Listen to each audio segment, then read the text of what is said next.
souvent en fait d'un voyage de Jésus en Asie où il aurait été. Vous en avez entendu parler de ça? Oui, j'en ai entendu Vous en parler. pensez quoi? Alors, je suis très ouvert à toute perspective pour projection. De toute façon, ce que l'on sait, nous, d'un point de vue évangélique, de ce que l'Évangile nous dit, c'est que Jésus, d'une part, avec ses parents, est allé en Égypte. Ils ont vécu pas mal d'années avant de revenir, chassés par la fureur d'Hérode. Que d'autre part, on voyageait beaucoup et que, je dirais, on n'a pas attendu d'organiser l'Europe ou les États-Unis pour voyager. Non, les gens voyageaient beaucoup. Donc, le, la transmission et, je dirais, le partage et le voyage faisaient partie aussi de la vie. Maintenant, on n'a pas en tout cas sur les sources de l'Évangile, des actes des apôtres, on n'a absolument aucun renseignement là-dessus. Donc je serais plutôt prudent, d'autant plus que la vie de Jésus était quand même très brève. C'est-à-dire que, évidemment, 30 ans, ça paraît une certaine époque, mais enfin, vous savez, quand on était artisan charpentier, installé dans un village à Nazareth, bien, et il a dû prendre la suite de son père, puisque Joseph, on n'en parle plus à partir d'un certain temps, on voit qu'il n'est plus là. On n'annonce pas sa mort d'ailleurs. Non, la tradition veut qu'il soit mort entre les bras de Marie et de Joseph, doucement et paisiblement. Et De Jésus, oui. il a fini son rôle, je dirais, de père pour éduquer son enfant. Il était plus âgé déjà. Alors c'est une des visions on peut admettre. Il n'y a pas de certitude là-dessus aussi. Ah.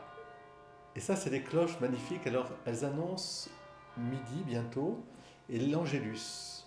Et l'Angélus, comme le chante si bien Alain Souchon, et avec les musiques de Laurent Voulzy, l'Angélus, c'est une prière qui redresse l'homme dans son activité humaine, puisque normalement, il résonne à 7 heures, ou 8 heures maintenant, à 7 heures du matin, à midi et à 7 heures le soir, et nous rappelle le mystère de l'incarnation, le mystère de la famille. Ça commence ainsi: l'ange du Seigneur fit l'annonce à Marie, et elle a conçu du Saint-Esprit. Et ensuite, et le Verbe s'est fait chair, etc. Voilà. Et c'est une joie. Alors on a ce fameux tableau, je ne sais pas si vous avez en vision, ce tableau des laboureurs dans leurs champs, et qui, au moment de l'Angélus, avec leurs bêches, ils sont là, le couple est pris. Après, ils vont reprendre leur activité. Et là, vous allez entendre un beau carillon de la cathédrale Saint-Siffrin. Automatisé, oui. Autrefois, il y avait des sonneurs de cloches qu'on payait et qui devaient monter dans les clochers pour actionner. Croyez-moi que c'était un vrai métier. Alors, figurez-vous, on fait un film sur la restauration de la cathédrale Saint-Véran à Carillon. Ah ben oui. Donc on a assisté à la dépose et la pose des cloches, de la fonte des cloches en vous formant tout à l'heure. Magnifique. J'ai été visité il n'y a pas longtemps. Il nous a expliqué ça. Et puis moi, j'ai eu la chance de voir fondre des cloches et de les voir amener et installer. Oui, donc là, oui. Ah, mais à Cavaillon? Non, pas à Cavaillon. Ailleurs. Non, c'était ailleurs. C'était à l'abbaye du Barou, à l'abbaye Sainte-Madeleine, où les cloches venaient de Normandie, de Villedieu-les-Poêles, et elles sont venues en camion. Un bourdon de je ne sais pas combien de tonnes, et puis après toutes les autres cloches. Et c'est incroyable, c'est magnifique, vraiment. Et on donne vie à ces cloches puisqu'on les habille comme des bébés, on les baptise. Oui, on les baptise, on cloches, met de l'huile sainte et on les monte, elles ont chacune un prénom. Alors il y avait Benoît, il y avait Marie, je ne sais plus ce qu'il y avait. Enfin, c'était pour la béatification de César de Bus. Ouais. Donc il y a une cloche qui a été coulée, qui a été offerte au pape. Extraordinaire ça. Elle t'envoie quand même. Hein. Alors on a la chance ici à Carpentras d'avoir effectivement un très très beau carillon. Et c'est une joie. Puis là, les gens ici sont heureux d'entendre les cloches. On n'a jamais eu vraiment de plainte. On a mis l'Angélus à 8 heures parce que là, ça sonnait à 7 heures. Alors c'est vrai que le dimanche ou en période de vacances. Mais donc on est capable de s'adapter aussi. Mais pour rien au monde, j'arrêterai les cloches. Pour moi, les cloches, elles sont signes de joie. Parfois aussi, bien sûr, il y a le glas qui sonne, mais c'est aussi pour nous dire, attention, il y a un événement, il faut prier. C'est toujours un appel à la prière, à élever notre cœur. Oui, vous avez fait ce film, c'est bien, parce que là, on attend que ça s'arrête, les cloches. Oui, Mais oui, on a fait ce film-là, on vous le fera voir tout à l'heure au restaurant. Oui, voilà. Ben, en fait, on est toujours là la semaine prochaine. Donc, on interviewe en fait tous les artisans qui interviennent sur le chantier. super, Donc, on a fait. Ben, vous devez connaître l'entreprise de Tournillon, je suis sûr que vous connaissez. bien sûr. Voilà, donc avec Gilles, on l'a interviewé, on l'a connu là-bas. Maintenant, on fait un film pour lui aussi, pour son entreprise. On a interviewé toutes les personnes qui intervenaient sur le bâtiment extérieur, c'est-à-dire les restaurateurs au niveau des pierres, Les etc. tailleurs de pierre, Les tailleurs de pierre, les compagnons. les compagnons, l'entreprise Azur Carillon qui a fondu les cloches, vous devez les connaître peut-être aussi, ils sont que 3 en France. Et là, la semaine prochaine, c'est le 2 août, on va interviewer la restauratrice en fait des peintures Oui. murales. Oui, qui sont. Voilà. Et après, il va falloir interviewer le vitrailliste en septembre. Oui. Et ça, c'est. Voilà, en fait, on fait quoi 4 ou 5 tournages par an. Alors, je connaissais bien les compagnons vitriers qui étaient de Valence, les frères Thomas. C'est une très très grosse Je ne sais entreprise. pas si c'est pas eux. Ouais. Eux sont intervenus sur beaucoup d'églises ici. C'est eux. Et c'est eux qui ont ça. fait l'abbaye Sainte-Madeleine du Barou. Ouais, c'est eux. Et je me rappelle à Suisse-la-Rousse, ils étaient venus aussi pour faire des vitraux magnifiques, des gens exceptionnels. On va les interviewer en septembre. On va le faire le 2 août, mais finalement, il ne peut pas venir. Je crois que c'est Thomas, ça me dit quelque chose. C'est les frères Thomas. Et puis, on fait aussi, comme je vous l'ai dit, on a décidé, alors là, c'est une commande pour Cavaillon, mais on a décidé de faire un film documentaire qu'on produit nous-mêmes sur une bonne année de tournage avec nos sœurs de l'abbaye de Blovac. Ah, magnifique. Voilà.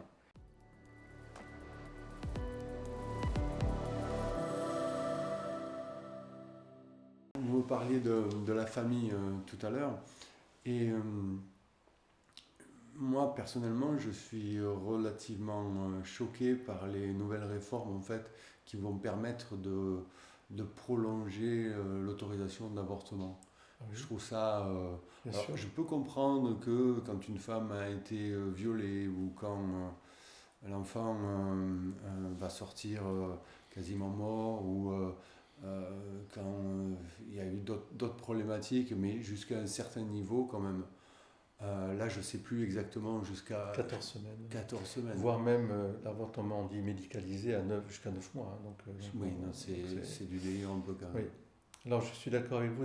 Bon, je pense que d'abord l'avortement, qui est en fait mettre fin à la vie d'un être humain, qu'on dise potentiel ou pas, enfin pour moi ça n'a pas de sens.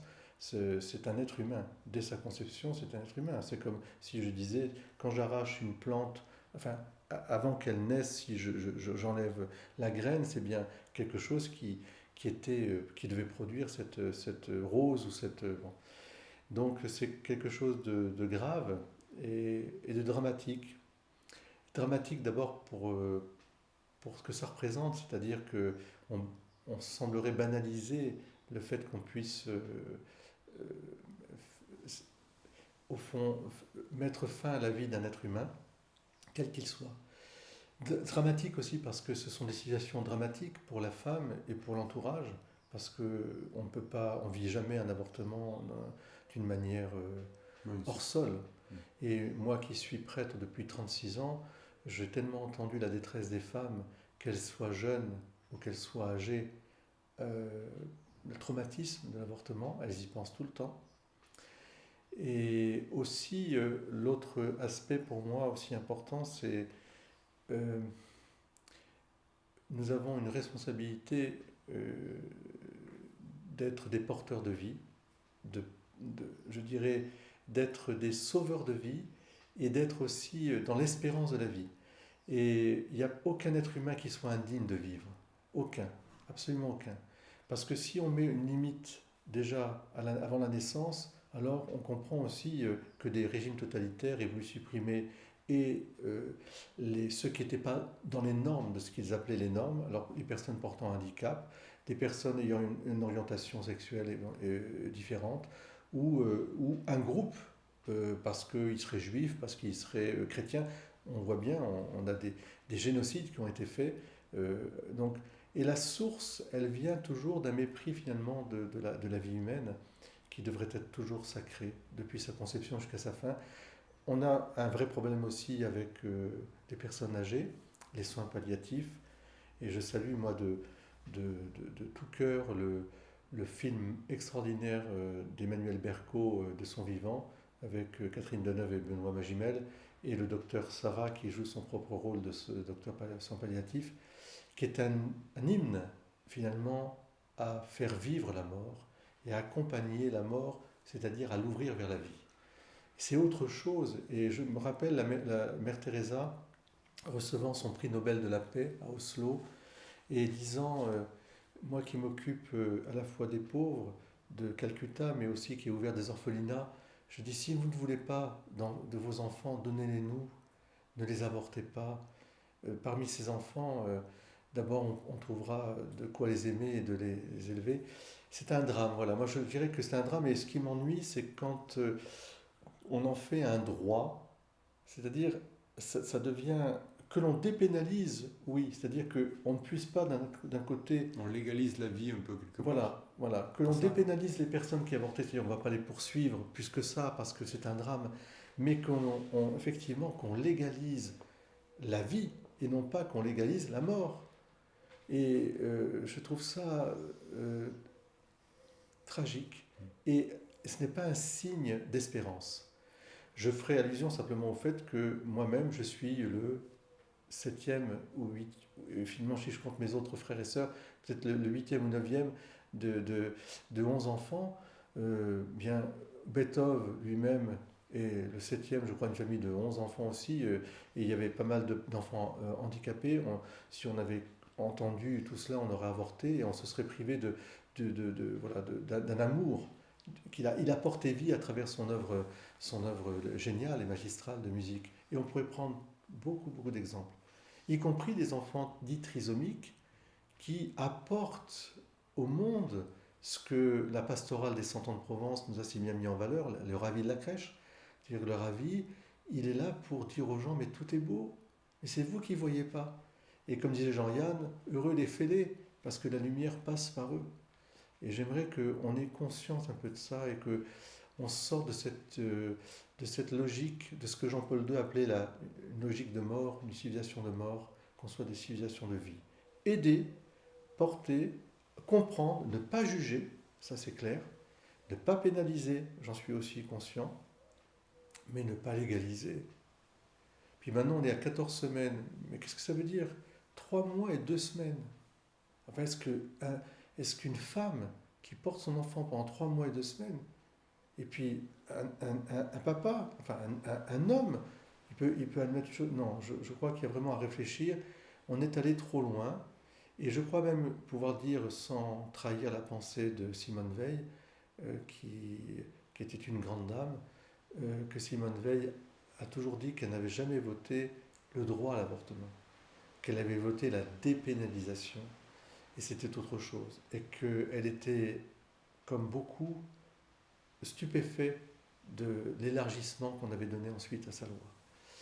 Et elle a beaucoup, à la fin de sa vie, milité aussi pour la famille, et bien sûr contre l'euthanasie aussi.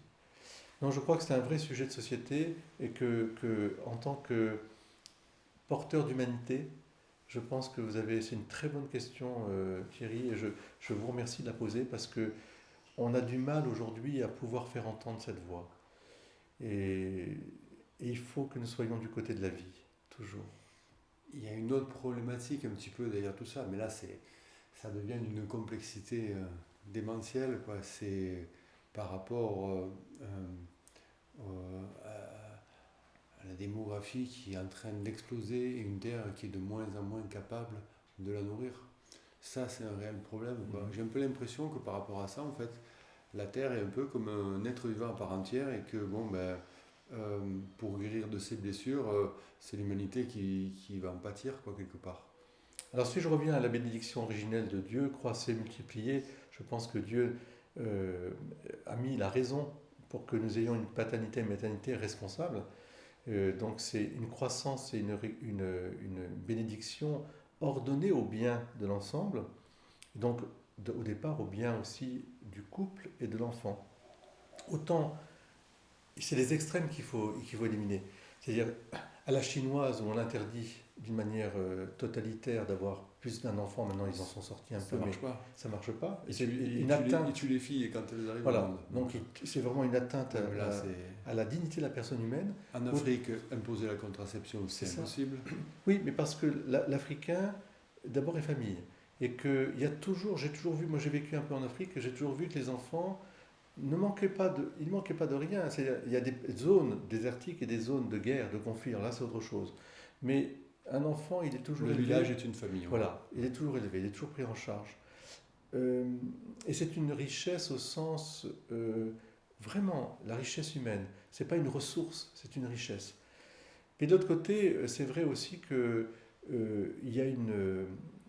il peut y avoir une tentation d'une démographie, on va dire, de faire des enfants, de concevoir des enfants à tour de bras, d'une manière soit chimique, enfin, disons, je dirais programmatique, avec ces mères porteuses, au fond, un utérus extérieur finalement à la relation du couple, avec tout le danger que ça a, malgré le fait qu'on nous dise c'est pour aider des gens qui n'auraient pas d'enfants, mais enfin tout le danger de la marchandisation de l'enfant, et qui est un vrai problème et qui existe, sans parler du choix, donc de ce qu'on appelle de l'eugénisme, c'est-à-dire finalement, je veux un enfant de tel morphotype et pas un autre enfant. Et puis l'autre, donc on va d'un excès à un autre. Donc on élimine d'un côté, puis on produit, et puis on dit aussi, et puis il y a des régimes de pensée, il y a des pensées philosophiques et théologiques qui pensent que la femme doit mettre au monde tous les enfants possibles, voilà, tous les êtres humains possibles. Donc il y a une vision là aussi d'une maternité qui n'est plus responsable et qui est même un asservissement et qui est irresponsable. Donc je crois qu'il faut garder cette possibilité qu'a l'être humain, avec la nature aussi des choses, de pouvoir réguler, mais non pas, c'est une régulation dans l'amour, vous voyez.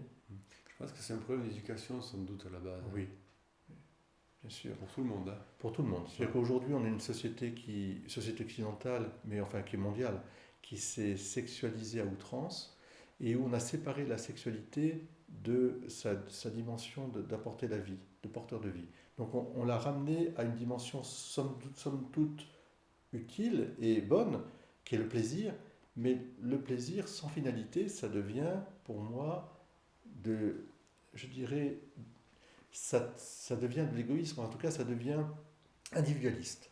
Moi, il n'y a pas de, on va dire, enfin, c'est pas un très joli mot à accorder là-dessus, mais il n'y a pas une forme de, j'allais dire stratégie, mais c'est pas une stratégie, mais but, objectif, finalité. Il faut que les trois ils aient quand même un lien en commun, quoi. Exactement. Voilà. En fait, il y a une finalité qui est dans la pensée, dans le projet. C'est un projet. C'est un beau projet. Sans parler du transhumanisme. Alors là, mais moi, derrière tout ça, je me demande en fait si c'est pas à la fois que de la com, si c'est pas à la fois que pour essayer de trouver des nouveaux marchés, pour essayer de vendre plus de ci, plus de ça. Je vous donne un exemple. Si on fait vraiment, je dirais, de la sociologie très très simple, on a l'avènement de la télévision dans les foyers dans les années 70-80. Le film porno arrive sur Canal+ le samedi soir. Ouais. Je suis persuadé que si on regarde les stats, les divorces commencent vraiment à ce moment-là en France et à l'Occident. C'est-à-dire que voilà, on s'est projeté dans quelque chose qu'on ne contrôlait absolument pas. Il n'y avait pas eu de formation, d'initiation, d'accompagnement par rapport à ça. Des foyers ont explosé à cause de ça. Je suis quasiment sûr qu'il n'y a pas que ça. Mais ça a entraîné ce non-contrôle en fait, de ce que nous sommes. Certains, c'est qu'on est passé d'un mode de vie qui finalement était le même. Qui avait peut-être pas trop évolué quand même depuis quelques années, hein, c'était à peu près stable. Alors c'est pas pour ça qu'il faut retourner à l'âge de pierre, bien sûr. Mais il faut garder raison un peu. Voilà, on était dans un mode de vie, somme toute naturel. Et dans l'ordre des choses, accepter, vous voyez, je dirais. Il y a aussi évidemment les 30 glorieuses, c'est-à-dire l'émergence d'une société de consommation qui apporte un bien-être, et effectivement on a fait un bond dans ce bien-être incroyable, presque inimaginable. Rajouter bien sûr l'internet et enfin tout ce qui est certainement ce sont des facteurs qui ont joué qui sont des instruments qui auraient dû rester des moyens, des modes, et non pas s'identifier à cela. Je pense qu'on est arrivé à une sorte d'individualisme. C'est-à-dire que la personne, il y a une certaine autonomie de la personne qui est devenue un danger pour la personne elle-même, parce qu'elle s'auto-suffit. Et alors que l'émergence de la personne, qui est très bonne, est une autonomie, je dirais, qui doit conduire à la relation, à créer cette relation. Aujourd'hui, on a des relations virtuelles. Et c'est ça qui fait que la vie est tarie quelque part aussi, parce qu'on n'a plus besoin de transmettre la vie. On peut la faire fabriquer si je puis dire. On peut aussi considérer que besoin de personne, je me suffis à moi-même, la relation est dangereuse, établir une relation amoureuse stable, ça paraît d'ailleurs, tu n'es pas moderne, tu es has-been, tu es toujours avec la même depuis tant de temps, etc. Mais ça ne tient pas compte quand même de la nature des choses. Et je voudrais être ce porteur d'espérance dans ce que je suis en train de dire, parce que précisément, étant aussi au contact des jeunes et aussi de la préparation au mariage, je m'aperçois deux choses. D'abord, le manque appelle la famille. Il y a un tellement manque de famille, de la réalité de la famille, une telle souffrance des gens aujourd'hui, que tous les jeunes, quand on leur dit « mais c'est quoi le bonheur pour toi ?» La famille. Les familles éclatées. Ça a tendance à revenir. Ah oui, oui. On voit de plus en plus de jeunes qui, contrairement à mon époque, veulent trouver très rapidement la femme de leur vie et rester avec elle jusqu'à la fin. Ça, ils veulent trouver aussi une certaine forme de stabilité, eux-mêmes étant de familles recomposées, voire de familles monoparentales. Éviter de reproduire le même schéma. Oui, ils en souffrent. Et la société de consommation, elle a fait son temps. Je veux dire, les gens, donc ils aspirent à autre chose. Et puis dans les mariages, on dit que le mariage est en crise. Moi, je dirais que le mariage n'est pas en crise, il est en maturation.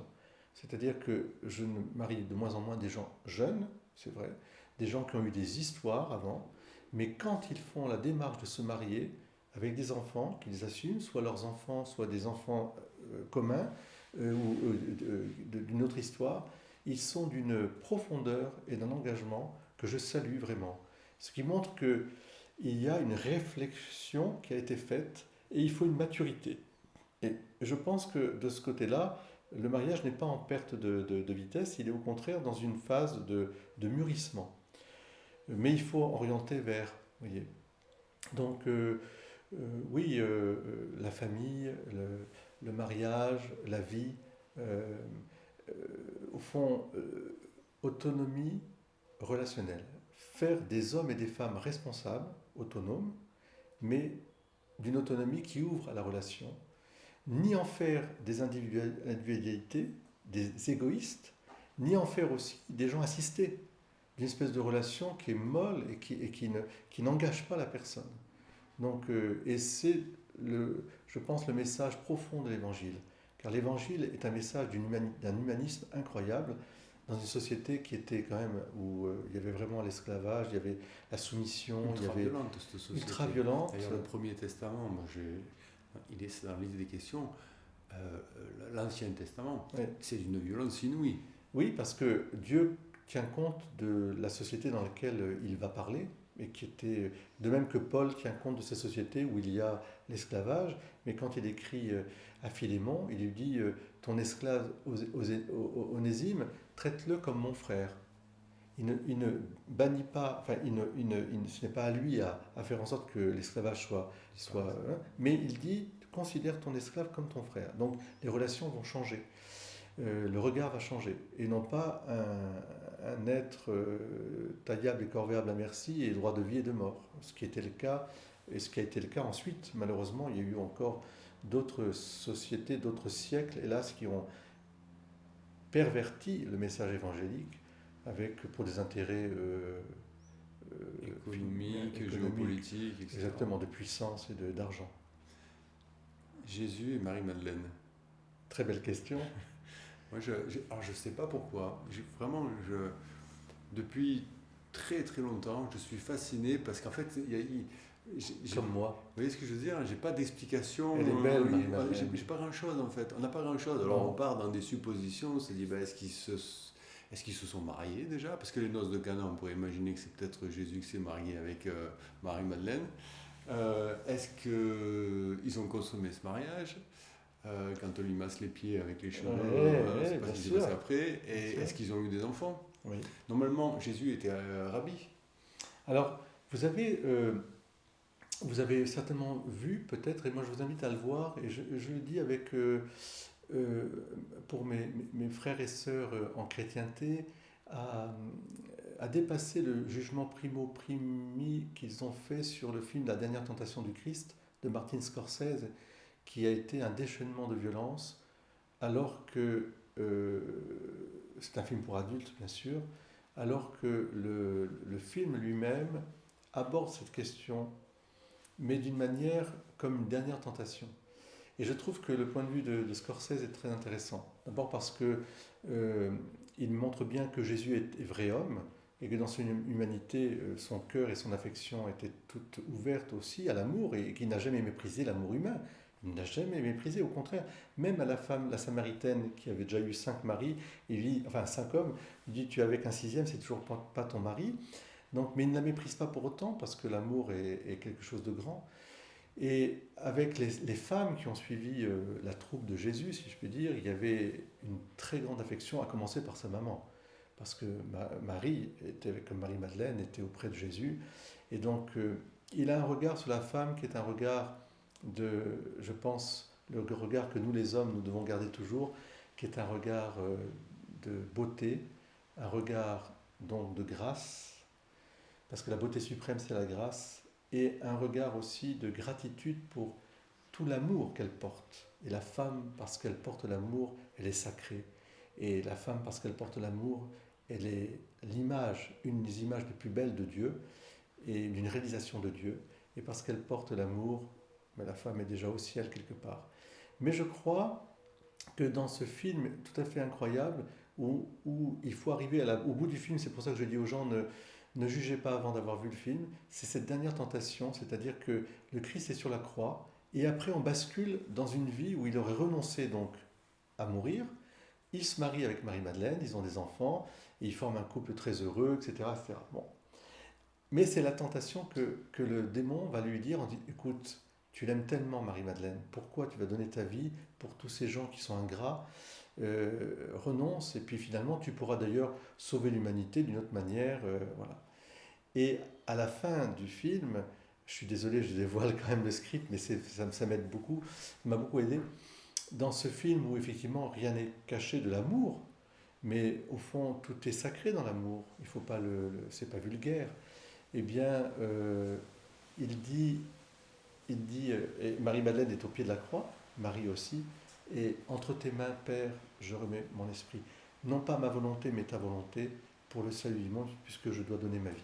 Donc, ce que nous savons, nous, de l'Évangile, c'est qu'il y a eu un lien tout à fait particulier entre Jésus et Marie-Madeleine, un lien qui en fait pour moi la créature, après Marie, Marie c'est la créature d'avant le péché. Marie-Madeleine, c'est la créature libérée du péché, sauvée, restaurée. C'est l'humanité dans ce qu'elle a de plus beau. Et Marie-Madeleine, il y a une communion avec Jésus qui est une communion affective.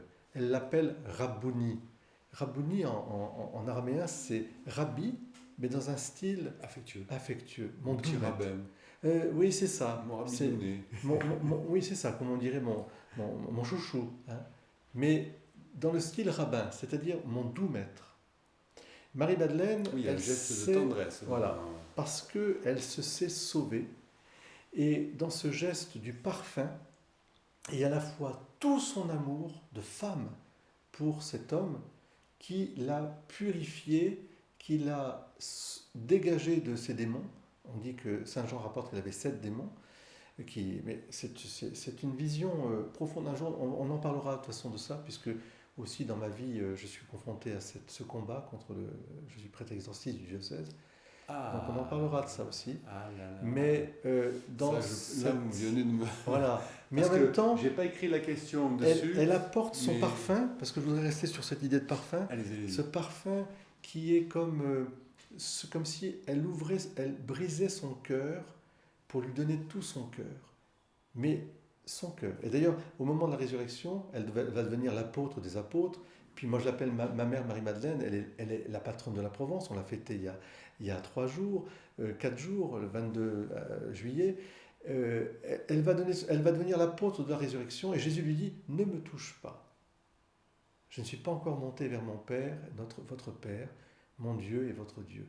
Mais va dire à tes frères, il est vivant, il est ressuscité. Va le dire. Elle court éperdument. Voilà. C'est une amoureuse dans le sens de ce qu'il y a de plus pur et de plus beau, de ce qui est raconté dans le Cantique des Cantiques, qui est le livre d'amour par excellence. Viens, ma bien-aimée, mon cœur t'appelle. Viens, mon bien-aimé. Je t'attends. Je t'attends. L'hiver est passé, le printemps arrive. Viens, ma bien-aimée.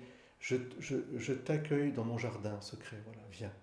Mais c'est un amour chaste, un amour qui n'empêche pas l'amour. D'ailleurs, la chasteté, quelque chose qui pour moi est un sujet important. C'est-à-dire, est-ce qu'entre époux, on est chaste? Mais bien sûr, parce que même lorsque vous avez une relation conjugale, tout ce que vous faites, c'est pour aimer l'autre et pour être aimé de l'autre. Mais ensuite, ça ne passe pas forcément par le corps. Cet amour, il est d'abord dans le regard que vous portez l'un vers l'autre, plein de respect, de tendresse et d'amour, dans ces gestes d'affection et de tendresse, dans cette communion. Et on peut, et surtout une femme dans sa vie religieuse, je pense aux religieuses, elle peut avoir une vraie vie religieuse profondément amoureuse du Christ, et aussi dans le service des autres, sans être dans une sexualité. La preuve, un autre exemple, mes parents sont mariés pendant 58 ans, et là, il y a 2 jours, je voyais un couple qui vont fêter leurs 65 ans de mariage. Ils sont d'un amour l'un envers l'autre, ils ne peuvent pas se passer l'un de l'autre, ils se chinent un peu l'un l'autre aussi, et ils sont d'une tendresse, et bien sûr, à 90 ans pratiquement, la sexualité est réduite à sa tendresse. Donc, ce n'est pas la relation conjugale qui forme l'amour. Enfin, c'est une expression et c'est une preuve d'amour. Attention. On pourrait dire que c'est presque la cerise sur le gâteau, quelque part. Je dirais un peu plus parce que dans le début de l'amour, il y a cette notion de l'union du corps va devenir aussi un instrument de vie. Et ça, c'est merveilleux. Mais ce n'est pas le fond de l'amour. Non, c'est tout ce qui se passe au milieu. Et c'est ça. Non, tout à fait. Donc non, pour revenir sur Marie-Madeleine, on terminera peut-être sur cette question. Il ne me gêne pas du tout de savoir qu'elle est amoureuse de Jésus, mais que je peux, dans ma foi chrétienne profonde, penser que ni Jésus et Marie-Madeleine se sont aimés comme des frères et sœurs, c'est-à-dire comme vraiment d'un amour chaste, puissant, qui élève l'autre. C'était chaste. Oui, parce que je pense que Jésus, en 3 ans, d'abord, il savait Jésus lui-même qu'il allait donner sa vie. Et il n'y a pas de preuve ni qu'ils aient eu des enfants. Ça, on l'aurait su. Ça, ce serait parce que dans l'Évangile, il n'y a rien contraire à la famille. Mais rien. La preuve, c'est que Pierre, beaucoup d'apôtres étaient mariés. Il y a sa belle-mère, on nous parle de sa belle-mère. Jésus va aux noces de Cana, mais attention, aux noces de Cana, il est invité à des noces avec Marie, sa mère. Et il va changer l'eau en vin. On ne sait pas le nom des mariés, mais ce n'est pas lui dont il s'agit. Lui est l'invité. Non, il est l'invité, on le sait. Vous avez entendu parler, je suis convaincu, de Rennes-le-Château. Oui, bien sûr. Alors, qu'est-ce que vous en pensez? Parce que alors là, c'est... chaque individu, chaque personne qui en parle a sa théorie. Alors moi, ça me fait marrer d'écouter ce que disent les uns les autres, mais je trouve que il y a quand même quelque chose. On ne peut pas dire qu'il n'y a rien. Il n'y a pas de fumée sans feu. Voilà, ce qu'il faut dire, c'est que l'amour de Marie-Madeleine pour Jésus et de Jésus pour Marie-Madeleine est réel. Donc ceux qui voudraient parler de cette relation de Jésus et de Marie-Madeleine comme purement platonique au sens, purement idéologique, non, ça n'a pas de sens. Et dans ce sens-là, ceux qui mettent en valeur un peu cet amour de Marie-Madeleine et de Jésus, il y a un fond qui est juste, mais qui est un fond évangélique. Marie-Madeleine, c'est celle qui est toujours au pied de Jésus, celle qui l'écoute, celle qui le suit jusqu'au bout, celle qui, alors que les apôtres sont partis, ont fui, est au pied de la croix, celle qui va être au tombeau le matin et qui va rester, et qui dans ses larmes va faire venir Jésus finalement. Elle regarde, elle dit, si c'est toi qui l'as enlevé, elle pense que c'est le jardinier, et puis Jésus lui dit simplement, Marie, son prénom, Marie. Et là, Rabouni, mais elle ne dit pas, oui, Rabouni, ça montre bien la relation qu'il y avait. Rabouni, c'est pas, elle l'appelle pas Jésus, mon chéri, etc. Non, Rabouni, c'est mon doux maître. Ça veut dire mon sauveur, en fait. Et elle a une relation vraiment d'une femme sauvée par le Fils de Dieu. Je pense que c'est cette religion du cœur que nous devrions avoir. Tant qu'on n'a pas fait la rencontre avec le Christ comme l'amant avec l'être aimé, il y a quelque chose qui manque. On n'est pas dans une relation cordiale, libre, mais en même temps respectueuse. Est-ce que moi je peux aimer Jésus? Oui, je l'aime profondément, mais je ne vais pas l'aimer d'un amour bien sûr conjugal, je l'aime d'un amour de libération, de salut, un amour aussi fraternel, c'est-à-dire entrant dans la famille de Dieu comme je me sens pleinement frère de Jésus et donc fils de Dieu. Vous disiez tout à l'heure que c'était la patronne Marie-Madeleine de la Provence. Est-ce qu'elle est venue, est-ce qu'elle a traversé la Méditerranée? Est-ce qu'elle est venue en France? J'en suis persuadé. Alors elle est allée au Sainte-Marie, Sainte-Marie, elle bien est passée sûr. par Sainte-Sixte avec son Provence, Exactement. et elle est à la Sainte-Baume. On dit même qu'elle serait passée à la Madeleine à Bédouin, Oui, d'accord. d'où le petit ermitage, la grotte, la combe obscure, etc. La petite chapelle magnifique du XIe siècle. Et selon vous, c'est... Elle serait à la Sainte-Baume, bien sûr. Sainte-Baume, et les reliques sont à Sainte-Baume. Comme Marthe est à Tarascon, comme Lazare est venu à Marseille. C'est le seul endroit, la seule région qui, je dirais, revendique. Alors qu'on sait que d'une tradition apostolique, ils ont été mis sur une barque. Oui, mais il y a d'autres théories qui disent qu'elle est plutôt allée, alors elle serait même allée rencontrer à Rome, je ne sais plus quel empereur, ou qu'elle serait montée aussi du côté de Rennes-le-Château. Oui, mais moi je pense réellement que la Sainte-Baume est le lieu où elle a vécu. Il n'y a aucune raison de le mettre en doute, puisque je dirais, comme vous disiez, il n'y a pas de fumée sans feu, la tradition s'est transmise. Voilà. Je prends un peu l'exemple, et puis d'une manière quand même très très fidèle. Encore une fois, il n'y a aucun autre lieu vraiment qui attire ce pèlerinage à la Madeleine, c'est vraiment la Sainte-Baume. Comme Marthe à Tarascon, comme Lazare.